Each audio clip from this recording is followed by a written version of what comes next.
മാന്യപ്രേക്ഷകർക്ക് എൻ്റെ പ്രണാമം. ഇന്നലെ 2-3 ധന്യമായ അനുഭവങ്ങൾ കേരളത്തിൻ്റെ തലസ്ഥാനത്തും ഭാരതത്തിൻ്റെ തലസ്ഥാനത്തും ഉത്തർപ്രദേശിലെയും പഞ്ചാബിലെയും ഗോവയിലെയും മണിപ്പൂരിലെയും ഉത്തരാഖണ്ഡിലെയും തലസ്ഥാനങ്ങളിലുമെല്ലാം നടന്നു. അതിൽ തിരുവനന്തപുരത്ത് നടന്നത് അതിരാവിലെ ഏതാണ്ട് 6 മണിക്ക് ഞങ്ങൾ പ്രഭാഷണത്തിനായി ആലപ്പുഴയിൽ 2-3 സ്ഥലത്തേക്ക് പോകുന്നതിനായിട്ട് രാവിലെ തിരുവനന്തപുരത്ത് നിന്ന് 6 മണിക്ക് ഇറങ്ങി. പല വഴികളിലൂടെയും കഴക്കൂട്ടത്തെത്തി പിന്നെ നാഷണൽ ഹൈവേ വഴിക്ക് ആലപ്പുഴയിലേക്ക് യാത്ര തിരിക്കാൻ വേണ്ടി ശ്രമിച്ചു. മിക്കവാറും എല്ലാ റോഡുകളും ബ്ലോക്കായിരുന്നു.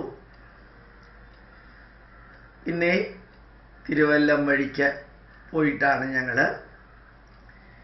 പൊങ്കാലയിടാനുള്ള 10,000-കണക്കിന് സ്ത്രീകൾ ബൈപ്പാസിൻ്റെ 2 സൈഡിലും ഓപ്പണായിട്ടുള്ള ഗ്രൗണ്ടുകളിലും വലിയ വലിയ സ്ഥാപനങ്ങളുടെ മുമ്പിലും അതുപോലെ തന്നെ ചെറിയ വലിയ ക്ഷേത്രങ്ങളുടെ മുമ്പിലുമെല്ലാം കഴക്കൂട്ടം വരെ ഏതാണ്ട് ആറ്റുകാൽ ക്ഷേത്രത്തിൽ നിന്ന് 20 കിലോമീറ്റർ റേഡിയസിൽ പൊങ്കാലയിടുന്ന സ്ത്രീകളുടെ ആ സൈഡിൽ നിൽക്കുന്നവരുടെ നടുക്ക് കൂടി പോലീസിൻ്റെ സഹായത്താൽ കഴക്കൂട്ടത്തെത്തി. പിന്നെ അവിടെ നിന്ന് ഞങ്ങൾ ആലപ്പുഴയിലേക്ക് പോയി. പൊങ്കാലയെക്കുറിച്ച് നിങ്ങൾ എല്ലാവരും നേരിട്ട് കണ്ടും പരോക്ഷമായിട്ട് കണ്ടും കേട്ടും മനസ്സിലാക്കിയിട്ടുണ്ടാവും. എല്ലാ വിഭാഗം ജനതയും പങ്കെടുത്തു. അസാധാരണമായ തിരക്ക് പ്രാവശ്യം ഉണ്ടായിരുന്നു. വിദ്യാഭ്യാസപരമായും സാമൂഹികമായും ബുദ്ധിപരമായും സാമ്പത്തികമായും ഔദ്യോഗികമായും നമ്മൾ വളരുന്നു, നമ്മൾ ഉയരുന്നു, ഉണരുന്നു. അങ്ങനെയുള്ള കേരളത്തിൽ ആറ്റുകാൽ പൊങ്കാലയിലേക്ക് വരുന്ന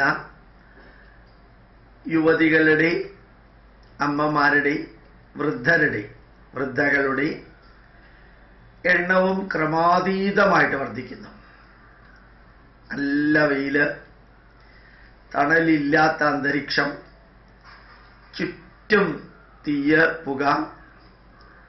സ്വന്തം വീട്ടില് വിറക് കത്തിച്ച് ഒരു കാരണവശാലും ഒരു കപ്പ് ചായ പോലും ഉണ്ടാക്കാൻ താല്പര്യം കാണിക്കാത്തവര് ഈ ചൂട്ടും കൊതുമ്പും പൊതിമടലും ചിരട്ടയും വെച്ച് 2.5 മണിക്കൂർ അനുവദിച്ചിരിക്കുന്ന സമയത്തിനുള്ളിൽ ഇതെല്ലാം ഉണ്ടാക്കി അമ്പലത്തിൽ നിന്ന് കിലോമീറ്ററുകൾ ദൂരെ റോഡ് സൈഡിൽ ഹെലികോപ്റ്ററിൽ നിന്ന് വീഴുന്ന വെള്ളവും അല്ലെങ്കിൽ ഒരു വ്യക്തി തളിക്കുന്ന വെള്ളവും പൂവും ഈ പായസത്തിലെ പൊങ്കാലയിൽ ഇടുന്നതിന് വേണ്ടി കാത്തുനിന്ന് 2:30 മണിയാവുമ്പോൾ കിട്ടുന്ന ബസ്, കിട്ടുന്ന ടെമ്പോ, കിട്ടുന്ന ട്രെയിന് അല്ലെങ്കിൽ താൻ വന്ന വണ്ടി, അത് ഈ കുരുക്കുകളിൽ നിന്നെല്ലാം അടിഞ്ഞ് എത്തേണ്ട സ്ഥലത്തെത്തുമ്പോൾ കിട്ടുന്ന ആ സംതൃപ്തി ഒരു സിനിമ ടാക്കീസിൽ പോയാൽ കിട്ടില്ല. കോവളത്തോ ശംഖുമുഖത്തോ പാർക്കിലോ പോയാൽ കിട്ടില്ല. മറൈൻ ഡ്രൈവിൽ പോയാൽ കിട്ടില്ല. ഹോട്ടലിലോ മറ്റേതെങ്കിലും പാർക്കുകളിലോ പോയാൽ കിട്ടില്ല. മെഡിക്കൽ സ്റ്റോറിലോ ആശുപത്രിയിലോ പോയാൽ കിട്ടില്ല. സ്വയം ത്യാഗം അനുഭവിച്ച് എങ്ങനെയാണോ 10,000-20,000 അടി മുകളിലുള്ള കൈലാസത്തിലേക്ക് പോകുന്നതിന് പലരും ആനന്ദം കണ്ടെത്തുന്നത്, 10,000-14,000 അടി ഉയരത്തിലുള്ള ഐസ് കൊണ്ട് മൂടിയിരിക്കുന്ന അമർനാഥിൽ പോയിട്ട് വരുമ്പോൾ തോന്നുന്ന സംതൃപ്തി, 7,000 അടി മുകളിലുള്ള വൈഷ്ണവദേവിയിലേക്ക് പോകുമ്പോൾ ലഭിക്കുന്ന ആനന്ദം പോലെ 10,000-3000 അടി ഉയരത്തിലുള്ള ശബരിമലയിലേക്ക് തൊട്ടടുത്തുള്ള കടയിൽ നിന്ന് 1/2 കിലോ തക്കാളി വാങ്ങിക്കാൻ പോകാത്തവര് കെട്ടും കെട്ടി ശബരിമലയിലേക്ക് പോകുമ്പോൾ ശരീരത്തിന് ഏൽക്കേണ്ടി വരുന്ന ആഘാതങ്ങളും ബുദ്ധിമുട്ടുകളുമെല്ലാം ഭക്തിയുടെ നിറവില് സന്തോഷമായി മാറുന്ന കാഴ്ച ഇന്നലെ കാണാൻ സാധിച്ചു. എല്ലാ മതത്തിലുള്ളവരുമുണ്ട്, എല്ലാ രാജ്യത്തിലുള്ളവരുമുണ്ട്, പല പൊസിഷനിലുള്ളവരുമുണ്ട്. ഗവർണർ മുതൽക്ക് രാഷ്ട്രീയ നേതാക്കന്മാര്. ഒരു ക്ഷേത്രം നശിച്ചാൽ അത്രയും അന്ധവിശ്വാസം ഇല്ലാതെയാകുമെന്ന് പറഞ്ഞവര് ഗംഭീരമായിട്ട് ഇതിന് നേതൃത്വം കൊടുക്കുകയുണ്ടായി. ഡിവൈഎഫ്ഐയുടെയും CPM-ന്റെയും ആശംസകൾ അർപ്പിക്കുന്ന ഫ്ലക്സുകൾ എല്ലാം കൊണ്ടും ജനഹൃദയങ്ങളില് ഭക്തിയുടെ, ശരിക്കുള്ള ഭക്തിയുടെ, പ്രായോഗിക ഭക്തിയുടെയാണ്, ശരിക്കും പാരമാർത്ഥിക ഭക്തിയുടെ അല്ല. പ്രായോഗിക ഭക്തി എന്ന് പറഞ്ഞാൽ ചടങ്ങുകളിൽ അന്തർലീനമായിട്ടുള്ള ഭക്തിയുടെ ഒരു ബഹിസ്ഫുരണം സ്ത്രീകൾ നടത്തുമ്പോൾ അതിനെ സമൂഹം മൊത്തത്തിൽ സപ്പോർട്ട് ചെയ്യുന്നു. ജാതി, മത, ഈസ, വർഗ, വർണ്ണ, ഭാഷാ വ്യത്യാസങ്ങളില്ലാതെ എല്ലാവരും സപ്പോർട്ട് ചെയ്യുന്നു. ഇത് യഥാർത്ഥത്തിൽ ഒരു ഹൈന്ദവ ദേവീ സങ്കല്പാണ്, ഹൈന്ദവ ക്ഷേത്ര സങ്കല്പാണ്, ഹൈന്ദവ ആചാര സങ്കല്പമാണ്. അത് ഭാരതത്തിന്റെ പൈതൃകത്തിന്റെ അവിഭാജ്യ ഘടകമാണ്, ഭാരതത്തിന്റെ പൈതൃകവുമായിട്ട് ബന്ധപ്പെട്ടതാണ്. ചടങ്ങുകളും വിശ്വാസങ്ങളും ആചാരങ്ങളും അനുഷ്ഠാനങ്ങളും സങ്കല്പങ്ങളും എല്ലാം അതുമായിട്ട് ബന്ധപ്പെട്ടതാണ്. അത് സ്വീകരിക്കാൻ ജനത തയ്യാറായി വരുന്ന ഒരു കാഴ്ച. ഇത് ഞങ്ങളിതിൻ്റെ ഇടയിൽ കൂടെ ഇങ്ങനെ വാഹനത്തിൽ പോയപ്പോൾ എത്ര യുവതികളാണ് ഈ പൊങ്കാലയിടാനായിട്ട് ഒരു ആഘോഷം പോലെ അതിൽ പങ്കെടുക്കുന്നത് എന്ന കാഴ്ച കണ്ടു. വെള്ളായണി ദേവീക്ഷേത്രത്തില് പൂണൂലിട്ട ബ്രാഹ്മണരല്ല പൂജിക്കുന്നത്, പൂണൂലിടാത്ത വിഭാഗത്തിൽപ്പെട്ടവരാണ് പൂജിക്കുന്നത്. അവിടെ നിന്ന് വെള്ളായണി ദേവി എഴുന്നള്ളുന്ന ദിവസങ്ങളാണ് ഇത് മുഴുവനും. ആ ദേവിയുടെ തിരുമുടി, സ്വർണ്ണ തിരുമുടി ഇങ്ങനെ എഴുന്നള്ളിച്ചുകൊണ്ട് പോകുമ്പോൾ ആയിരക്കണക്കിന് യുവാക്കള് അതിന് മേൽനോട്ടം നൽകുകയും അതൊരു വലിയ ആഘോഷമാക്കി മാറ്റുകയും ചെയ്തു.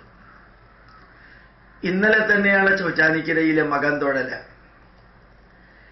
അതിൽ പങ്കെടുക്കുന്ന 10,000-കണക്കിന് യുവതി യുവാക്കള്. അവിടെയും നമുക്ക് കാണാൻ സാധിക്കുന്നത്, ഞാൻ എൻ്റെ ദൃഷ്ടിയിലൂടെ പറയുന്നു, നിങ്ങളത് സ്വീകരിക്കണമെന്ന് നിർബന്ധമില്ല. ഒരു കാലഘട്ടത്തില് ഹൈന്ദവ ധർമ്മങ്ങളും ആചാരവിശ്വാസങ്ങളുമെല്ലാം പൂർണ്ണമായിട്ടും അന്ധവും നീചവും നികൃഷ്ടവും നിന്ദ്യവുമാണെന്ന് ധരിച്ചും ധരിപ്പിച്ചും ഇരുന്നവര്, ഒരു ഭാഗത്ത് കമ്മ്യൂണിസ്റ്റ് പാർട്ടിക്കാര്, മറ്റൊരു ഭാഗത്ത് യുക്തിവാദികള്, ഇവർ രണ്ടും പൊതുവേദിയിൽ ചെയ്തിരുന്നു. മൂന്നാമത്തെ ഒരു വിഭാഗം ഉള്ളില് ക്രൈസ്തവ വിഭാഗത്തിൽപ്പെട്ട എല്ലാവരും പുറത്ത് കാണിക്കാതെ, പുറത്തറിയാതെ ഹിന്ദു ധർമ്മത്തെ അവഹേളിച്ചും അപകീർത്തിപ്പെടുത്തിയും ഹിന്ദു ദേവന്മാര് സാത്താന്മാരാണ്, ഏകരക്ഷകൻ യേശുക്രിസ്തു എന്ന് പറഞ്ഞ് അങ്ങോട്ടേക്ക് കൊണ്ടുപോയി ഹിന്ദു ധർമ്മത്തെ തകർക്കാൻ ശ്രമിക്കുന്ന ഒരു കാലഘട്ടത്തില് ശ്രമിച്ചിരുന്ന ഒരു അന്തരീക്ഷത്തിൽ നിന്ന് അഭിമാനത്തോടുകൂടി ഈ പൈതൃകത്തിന്റെ അവകാശികളാണെന്ന് പറയുകയും ഏത് ത്യാഗവും ഏത് വേദനയും സഹിച്ചും അതിൽ പങ്കെടുക്കുകയും അത് വിജയിപ്പിക്കുകയും ചെയ്യുന്ന വിധത്തിൽ ഇൻവോൾവ്മെന്റ് ഉണ്ടാകുന്നതിലെ മാറ്റം ശരിക്ക് ഉത്തർപ്രദേശിൽ ഇന്നലെ കണ്ട മാറ്റം പോലെ ഒരു വലിയ മാറ്റാണ് മനുഷ്യ മനസ്സുകളിൽ, പ്രത്യേകിച്ചും യുവതി യുവാക്കളുടെ മനസ്സുകളിൽ.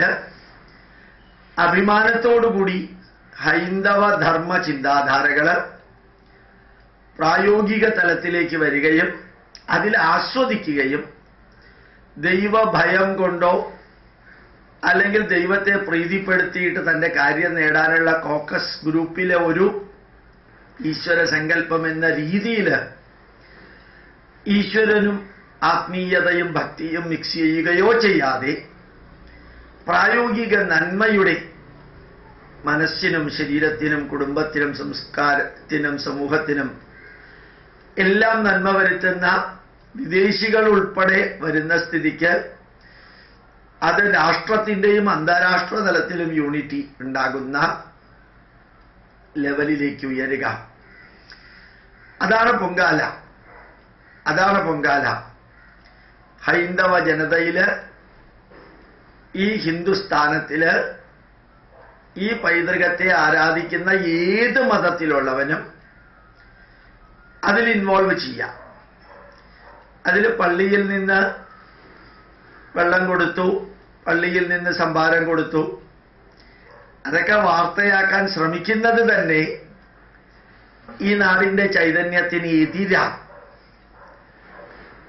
യഥാർത്ഥത്തിൽ പാളയം പള്ളിയിൽ നിന്നൊക്കെ സംഭാരം കൊടുക്കുന്നതും വെള്ളം കൊടുക്കുന്നതൊക്കെ ഫോട്ടോ എടുത്ത് കാണിക്കുന്നത് ഈ നാടിന്റെ സംസ്കാരത്തിന് എതിരാണെന്ന് ഞാൻ പറയാൻ കാരണം, ഭീമാ പള്ളിയിലേക്കും വെട്ടുകാട് പള്ളിയിലേക്കും പോകുന്ന 10,000-കണക്കിന് ഹിന്ദുക്കള് അങ്ങനെ നേരിട്ട് പോകുന്ന ഒരു ലെവൽ ഇവിടെ ഉള്ളപ്പോ ഈ ബിഷപ്പൊക്കെ കുറച്ച് സംഭാരം കൊടുക്കുന്നു എന്നുള്ളത് വാർത്തയാക്കണമെങ്കിൽ ആ കൊടുക്കുന്നതിന്റെ പുറകിലുള്ള ആത്മാർത്ഥതയല്ല, അതിന്റെ പ്രദർശനോന്മുഖമായിട്ടുള്ള പബ്ലിസിറ്റിയാണ്. ഞങ്ങൾ നിങ്ങളുടെ കൂട്ടത്തിലുണ്ട്. ഇവര് തന്നെയാണ് ഹിന്ദുക്കളെ മതം മാറ്റുന്നതും ലവ് ജിഹാദിലൂടെയല്ല കള്ളത്തരം ചെയ്യുന്നതുമെല്ലാം. അത് വേറെ ഇത് വേറെയല്ല, ഇതെല്ലാം കൂടി ചേർന്നിട്ടാണ് അവരുടെ പ്രവൃത്തി ഉള്ളത് എന്നുകൂടി ഓർമ്മിക്കാൻ. അവർ കൊടുക്കുന്ന നന്മയോട് തൊഴുകയോടെ ഭക്തി ആദരത്തോടുകൂടി കമന്റ് അതിനെ നമ്മൾ തീർച്ചയായിട്ടും വിലയിരുത്തിയിട്ട്, പക്ഷെ ഇതിന്റെ പുറകില് ഒരു ഫോട്ടോ വരലും മതേതര ഐക്യമുണ്ടാക്കലും എല്ലാം കാണിക്കലാണ്. അല്ലെങ്കിൽ അതിനേക്കാൾ 1000 ഇരട്ടി വലിയ കാര്യങ്ങൾ ഇവിടെ നടക്കുന്നില്ലേ? ഹിന്ദുക്കളെ അപ്പുറത്ത് ചെയ്യാറില്ലേ?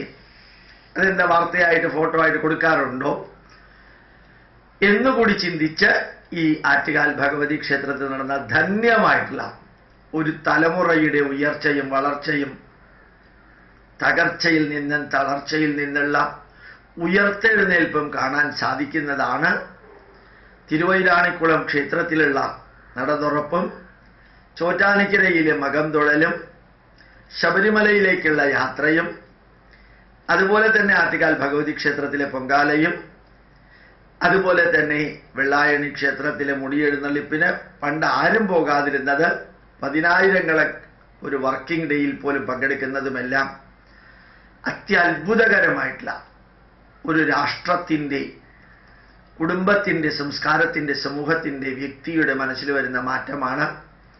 നേരിട്ട് കാണാനും കേൾക്കാനും വായിക്കാനും സാധിച്ചത് നിങ്ങളുമായിട്ട് പങ്കുവയ്ക്കുന്നു. പ്രണാമം, നമസ്കാരം.